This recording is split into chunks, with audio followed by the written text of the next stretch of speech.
आजी अगं ते आजचं आउटफिट आहे ना त्याच्यावर मॅचिंग सँडल्स हवे होते म्हणून ती मदत करत होती मला. अनिका, कमळी इथे तुला साखरपुड्यासाठी मदत करायला आली आहे, हे काम करायला नाही. ही कामं स्वतःची स्वतः करायची. आजी आऊ एवढं काय नाही, मीच बोललो तिला.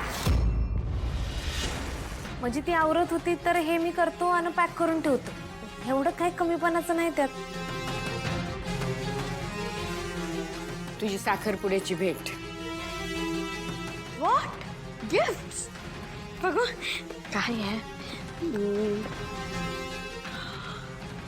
डायमंड्स. वाव, हे अप्रॉक्स 3 लाखाचे ते इझिली असतील ना. आणि का अगं असं मोठ्या माणसांनी कोणी भेटवस्तू दिल्यावर त्याची किंमत करायची नसते. तो त्यांचा आशीर्वाद असतो आणि तो लय अनमोल असतो. त्याची किंमत होऊच शकत नाही. कमळीकडून बरंच शिकण्यासारखं आहे तुला.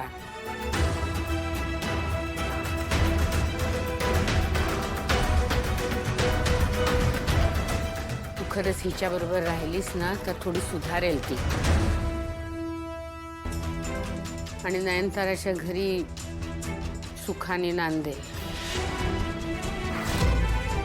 अनिका, अनिका,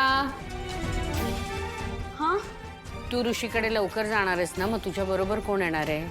माझ्यासोबत ग्रॅनी आजी येणार आहे. तुम्ही सगळे नंतरच या. ठीक आहे. कमळी हे काम करणार नाहीये.